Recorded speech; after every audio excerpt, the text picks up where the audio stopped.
Croatia is famous for its Roman architecture, Adriatic coastline, relaxing cruises and scenic sunsets. With only 39 outlets, Croatia ranks outside the top 50 worldwide list of countries with the most McDonald's. This is my experience of trying McDonald's in Croatia. When I was breezing through the menu, there was some surprises. So one of the first things that quite impressed me was when you click on the burger option, it actually segregates all the burgers into the type of meat. So you have a category for beef, a category for chicken, a category for fish, also a category for pork, interesting enough. Now, quite commonly, a lot of McDonald's, they'll have some pork-based items on the breakfast menu, but not on the main dinner menu. So that was an interesting thing. And of course, there's a section for vegetarian and vegan as well. So that's a nice touch there. So sometimes you go in there and you're super focused, super intent on saying, today I am having chicken.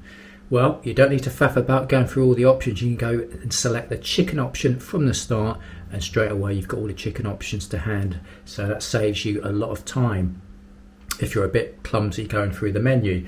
One thing that stood out was the Basil chicken burger.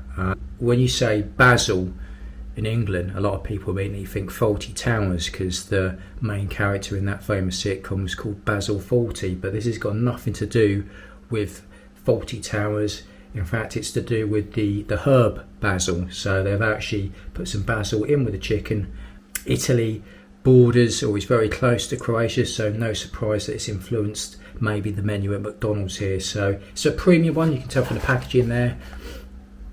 It's sort of black there, and yeah, it does look gold rather than yellow. So yeah, very, very sleek looking packaging. Let's see whether the contents live up to the promise. So you can see we've got here, it does look like a luxurious, not quite sure if it's brioche or not, but we've got poppy seeds as well as sesame seeds there. So quite commonly you'll get sesame seeds but not the poppy seeds, so they've really pushed the boat out here and given you two types of seeds on your bun there. Take a look inside there. We've got rocket is in evidence here. There's some sort of sauce there, maybe there's some basil in the mayo. Slice of tomato in there. Looks like we've got cheese in there, and well, it looks like we've got two little fillets of chicken. Now, that's where you know you're in the world of premium items here, because quite commonly you'll get one. There's a proof in case you didn't believe in there. One fillet there, and we've got another fillet there hiding underneath the slice of tomato. Let's dive in. Look at that. That is a real what we call a deep fill there, with the two fillets, generous slice of tomato with the rocket and the cheese as well. So this is going to be a real mouthful. It's well cooked, crispy on the outside. I wouldn't say it's overly juicy on the inside, but then obviously these are breast fillets, and obviously breast piece of chicken is notorious for not being the most succulent. Of course, we do have a juicy slice of tomato in there. We've also got the peppery rocket in there. I have to say though, that mayonnaise, which I believe has been infused with basil, isn't one overly generous. There's not that much sauce in there, and it's not overly potent as well. So if you're coming in there, so it's a real heavy hit of basil, you might be a little bit deflated. There you go, look at that. So what we've got in here is, what it looks a bit almost like a falafel cake. It looks like it's chickpea based. That's what we're dealing with there, some sort of plant based burger. So let's give it a go.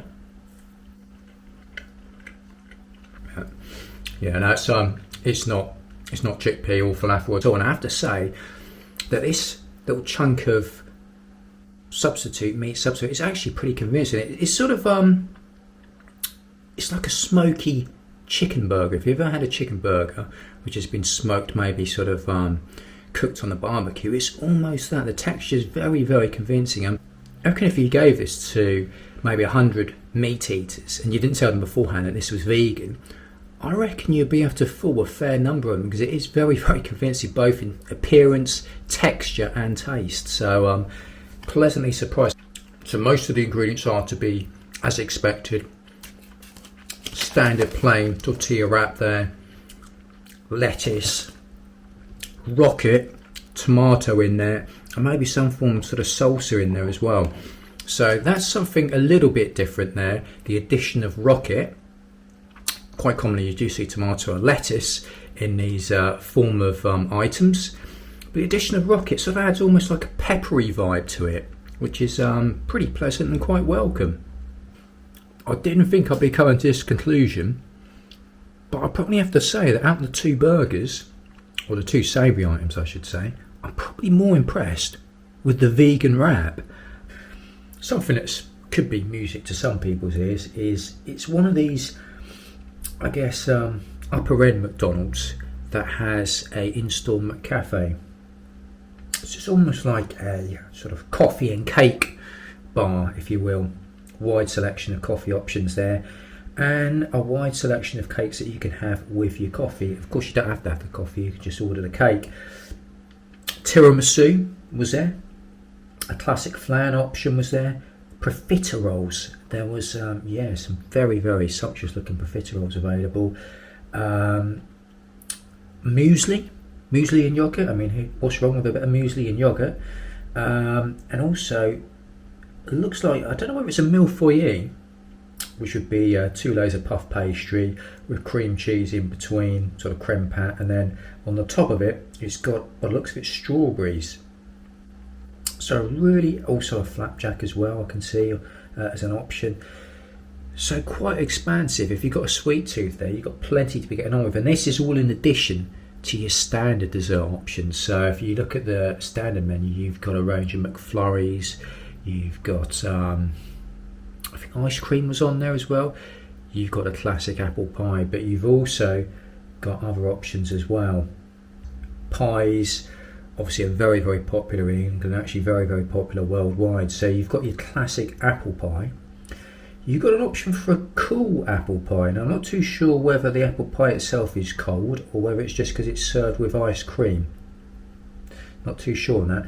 But something that did jump off the screen was a flavour combination that I haven't seen before at McDonald's. It was a blueberry and cream cheese pie. So I thought, well, you know, I do like trying the variations on the pies, so I've got to give this one a go. So we're going to have to find out how this stacks up against classic apple pie.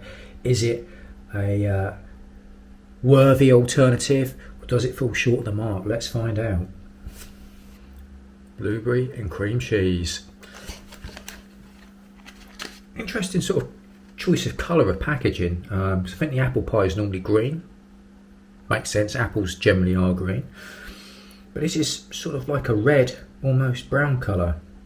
Blueberries tend to be blue, or sometimes almost purple, but certainly not red. Interesting choice of colour. And that is a very intense looking colour there. Let's dive in.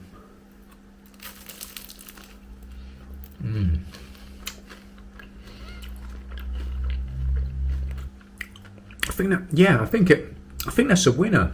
The blueberry, it's sort of a mixture of a little bit sweet, slight little tang there, and then you've got that smooth cream cheese, which is sweet, and that sort of offsets that slight tanginess to the berry. So I think the combination actually works pretty well. I remember not too long ago, I think it was in America, I had a raspberry and cream cheese one. What would I say is better out of them two? Probably, if memory serves me right, probably the raspberry one. I just think raspberries tend to have quite an intense twang, and that worked very well with the sweet cream cheese. This one is slightly a bit more of a subtle tanginess to the blueberry.